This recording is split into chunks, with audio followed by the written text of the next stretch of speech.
ইংল্যান্ডে থেকে মানুষ যেরকম প্রচুর টাকা উপার্জন করতে পারে সেরকম খরচার হারও অনেক বেশি। একে তো এখানে 1,20,000 টাকার কমে কোনো বাড়ি ভাড়া পাওয়া যায় না। তারপরে এখানে থাকতে গেলে মোটা টাকার কাউন্সিল ট্যাক্স দিতে হয়। এর সাথে হাজার একটা আনুষঙ্গিক খরচা তো আছেই। এবং আপনারা হয়তো জানলে অবাক হবেন যে এখানে 1 ফোঁটা জলেরও কিন্তু দাম দিতে হয়। তো ইংল্যান্ডে জলের খরচ কিরকম, আমাদের প্রতি মাসে জলের জন্য কত টাকা করে বিল দিতে হয় সেটা শেয়ার করার সাথে সাথে আজকে আমার সারাটা দিনের রোজনামচা তুলে ধরলাম আপনাদের সামনে আমার ব্লগের মাধ্যমে। তো নমস্কার, মহুয়াজ ডেলি ব্লগে আরও একবার আপনাদের সবাইকে স্বাগত জানাই। আশা করি আপনারা সবাই ভালো আছেন।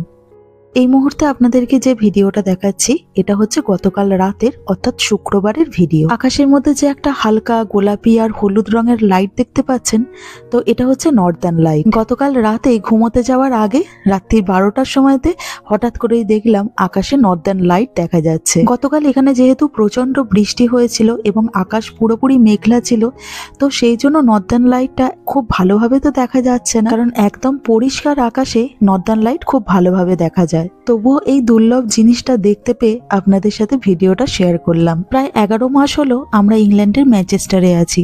এর আগে ইংল্যান্ডের অন্য একটা শহরে থাকতাম। তো ম্যানচেস্টারে আসার পর থেকে এই নিয়ে 3 বার নর্দার্ন লাইট দেখতে পেলাম। তবে ইংল্যান্ডে খুব ভালোভাবে যে নর্দার্ন লাইট দেখা যায় তেমনটা নয়। খুব ভালোভাবে নর্দার্ন লাইট দেখতে হলে ফিনল্যান্ড, নরওয়ে এই সমস্ত জায়গাতে যেতে হবে। আজ শনিবার সকালবেলার দিকে এখানে বেশ রোদ উঠেছিল, আবার বেলা বাড়ার সাথে সাথে আকাশটা তো মেঘলা হয়ে গিয়েছিল। এখন আবার দেখছি বৃষ্টিও শুরু হয়ে গেছে। আজকে আর রোদ উঠবে বলে মনে হয় না, সারাটা দিনে এরকম মেঘলা ওয়েদারই থাকবে। সকাল সকাল আমার স্নানটা সারা হয়ে গেছে, বাচ্চাদেরকেও খাবার দাবার সব দিয়ে দিয়েছি, সুদীপ্তকে চাও দেওয়া হয়ে গেছে। এরপরে আমি আমার ঠাকুরের ভোগ রান্নার জোগাড় জানতে শুরু করে দিলাম, কারণ আজকে হচ্ছে অমাবস্যা। কলকাতার টাইম অনুযায়ী সকাল 10:30 থেকে অমাবস্যা পড়েছে, তার মানে আমরা এখানে ঘুম থেকে উঠে থেকেই অমাবস্যা শুরু হয়ে গেছে। তো আজকে সারাটা দিনই অমাবস্যা আছে। কালকে অবশ্য যখন আমরা ঘুম থেকে উঠবো ততক্ষণে অমাবস্যাটা ছেড়ে যাবে। তাই প্রতি মাসে যেরকম সামান্য ঠাকুরের জন্য ভোগ রান্নার আয়োজন করি, তো সেই আয়োজন শুরু করে দিলাম। এই ছুটির দিনগুলোতে অমাবস্যা পড়লে ভীষণ ভালো হয়, তার কারণ হচ্ছে সকালবেলার দিকে অত বেশি তাড়াহুড়ো থাকে না। আমিও নিশ্চিন্তে আস্তে আস্তে কাজকর্মগুলো সেরে নিতে পারি, আর বাড়ির সকলে পুজোতে যোগদানও করতে পারে।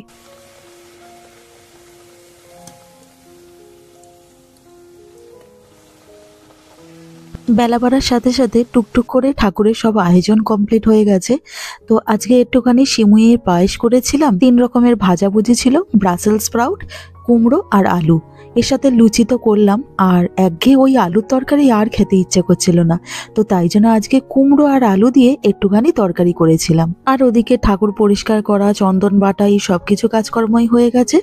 জাস্ট এই ফুলটাকে কেটে নিলে আর কয়েকটা ফল কেটে নিলেই আমার কাজ কমপ্লিট। এই যে ফলগুলোকে সব ধোয়া হয়ে গেছে, এবারে আস্তে আস্তে কাটতে শুরু করে দিই। ইংল্যান্ডে আবার একটা ফোঁটা জলও বাজে নষ্ট তো করা যায় না, তো তাই চুবড়ির মধ্যেই সমস্ত ফলগুলোকে একসাথে ধুয়ে নিই। আমাদের দেশে যেরকম কিছু কিছু জায়গাতে জলের ট্যাক্স দিতে হয়, এবং যেটার পরিমাণ কিন্তু খুব একটা বেশি নয়। আর আমরা আমাদের বাড়িতে নিত্য প্রয়োজনীয় কাজকর্মগুলো করার জন্য যে জল ইউজ করি, তো সেগুলো ফ্রিতেই, তার জন্য এক্সট্রা কোনো টাকা পয়সা আমাদেরকে দিতে হয় না। তবে অবশ্য আমাদের দেশেও এখন বিভিন্ন জায়গাতে জলের সংকট দেখা দেয়, তো যে কারণে জল আমাদেরকেও কিনে নিতে হয়। বা কারোর বাড়িতে যদি ফিল্টার না থাকে, তো তাহলে সে খাবার জন্য কেনা জল বাইরে থেকে কিনে নেয়। তবে জলের জন্য আলাদা করে আমাদেরকে কোনো বিল পে করতে হয় না, যেটা কিন্তু ইংল্যান্ডে করতে হয়। এখানে কিন্তু একটা ফোঁটা জলও ফ্রিতে পাওয়া যায় না। ঘরে নিত্য প্রয়োজনীয় যে কোনো কাজকর্ম করা, যেরকম ধরুন বাসন মাজা, জামা কাপড় কাচা, ঘর মোছা বা স্নান করা, এই সমস্ত কিছুর জন্য আমরা যে জল ইউজ করি, তো তার জন্য কিন্তু আমাদেরকে বিল পে করতে হয়। আর এই বিলটা কে কতটা জল ইউজ করছে তার উপরে নির্ভর করে। আমাদের যেরকম প্রতি মাসে মোটামুটি ওই 40 পাউন্ডের মতন ওয়াটার বিল আসে। তো 40 পাউন্ড মানে হচ্ছে ইন্ডিয়ান কারেন্সিতে ধরে নিতে পারেন 4000 টাকার মতন। আমাদের 4 জনের ফ্যামিলিতে মোটামুটি এই রকমই ওয়াটার বিল আসে। আর তবে অবশ্য কে কোন সাপ্লাইয়ের কাছ থেকে ওয়াটার নিচ্ছে, তো সেটার উপরেও কিন্তু ওয়াটার বিলটা অনেকটা নির্ভর করে। আর এখানে মনে হয় এত মোটা টাকার ওয়াটার বিল দিতে হয় বলে তাই এখানকার কোনো বাড়িতে পিউরিফায়ার আমি দেখতে পাই না। কারণ আমরা তো প্রত্যেকেই জানি যে অনলাইন যে পিউরিফায়ারগুলো হয় তো সেগুলোতে জল পিওর করার জন্য কতটা জল নষ্ট হয়, আর এখানে এমনিতেই লোকে জল একটা ফোঁটা নষ্ট করতে চায় না, তো সেখানে অতখানি জল নষ্ট করা তো কোনো মানুষ অ্যাফোর্ডই করতে পারবে না। তো সেই জন্যই হয়তো এখানকার ভাড়া বাড়িগুলোতে কোনো পিউরিফায়ার লাগানো থাকে না। আর এখানে যেহেতু জলের খরচা প্রচুর বেশি, তো তাই জন্য লোকজন হাতে বাসন মাজার থেকে ডিশওয়াশার বেশি ইউজ করে। এদিকে আবার আপনাদের সাথে কথা বলতে বলতে মোটামুটি সবকিছুই রেডি হয়ে গেছে। কাটা ফলগুলো ছোট ছোট কাঁসারির থালাতে নিয়ে নিলাম, এগুলো ঠাকুরের সামনেই দিয়ে দেবো। এছাড়া ঠাকুরের সামনে বাদ বাকি সব জিনিসপত্রগুলো দিতে পারবো না, কারণ জায়গাটা তো প্রচন্ডই ছোট।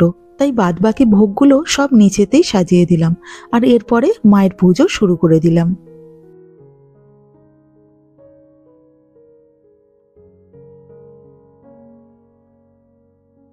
আমার এইসবে পুজোটা মিটলো, আর পুজো মেটার সাথে সাথে আগে জামা কাপড় ছেড়ে সোয়েটারটা গায়ে জড়ালাম, কারণ এখন এতটা কনকনে ঠান্ডা না, ওই সুতির বা এমনি যাই হোক যে কোনো মেটেরিয়ালেরই পাতলা কোনো নাইটি না পরে থাকা যায় না, ওই জন্য তাড়াতাড়ি করে আগে জামা প্যান্টটা চেঞ্জ করে আগে একটা গায়ে সোয়েটার জড়ালাম।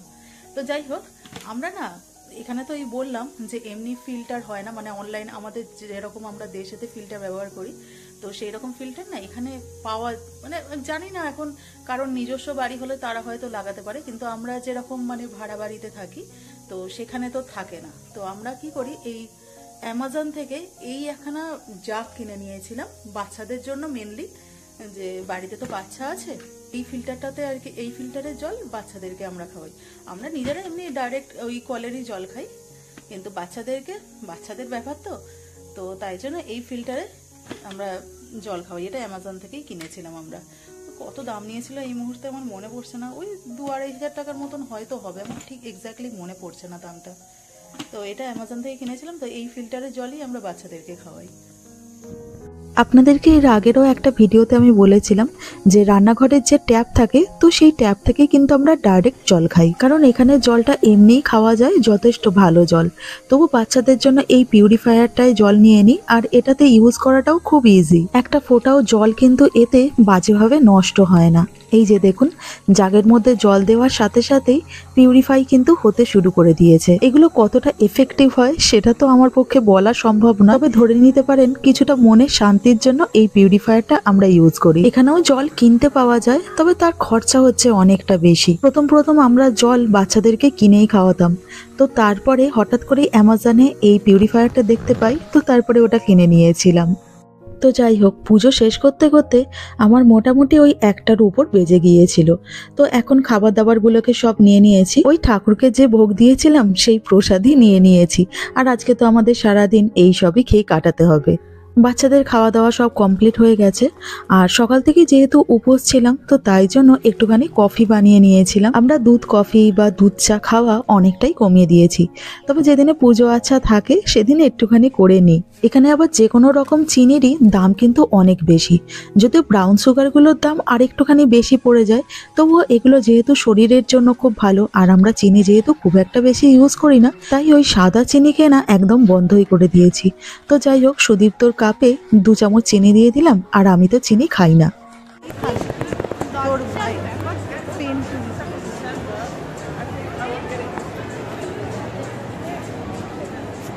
দুপুরবেলা খাওয়া দাওয়া সেরে একটুখানি ঘুমিয়ে নিয়েছিলাম, আর তারপরে এখন বিকেল 5:30টার মতন বাজে। তো আমাদের টুকটাক কিছু কেনাকাটা করার দরকার ছিল, তাই আমাদের বাড়ির কাছাকাছি যে শপিং সেন্টারটা আছে তো সেখানে চলে গিয়েছিলাম। আমরা প্রথমে চলে এসেছিলাম পাউন্ডল্যান্ডে, আর এখানে আজকে দেখলাম বেশ সুন্দর সুন্দর কালো রঙের এই কাঁচের প্লেটগুলো বিক্রি হচ্ছে বেশ কম দামে। এক একটা করে কাঁচের প্লেটের এখানে দাম পড়ছে 80 পেন্স করে।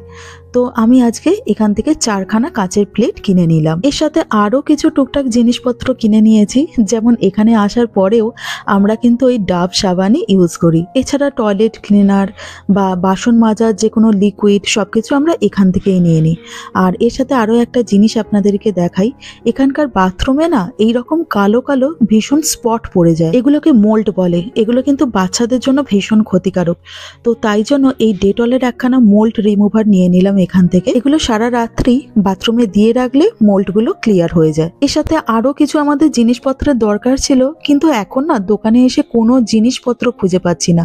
চারিদিকে যেদিকে তাকাচ্ছি সেদিকে ক্রিসমাসের জিনিসপত্রে দোকান পুরো ঠাসা। শুধুমাত্র এই দোকানটাই নয়, এখন ইংল্যান্ডে প্রায় প্রত্যেকটা দোকানই এইরকম ক্রিসমাসের জিনিসপত্রে ভর্তি হয়ে আছে। আর ক্রিসমাসের আগে পর্যন্ত এখানকার প্রত্যেকটা উইকেন্ডে দোকানপাটে এত প্রচন্ড ভিড় হয়ে থাকে না যে কি বলবো। আর শুধু দোকানপাটই বা কেন, রাস্তাঘাটও লোকজনে পুরো গিজগিজ করছে।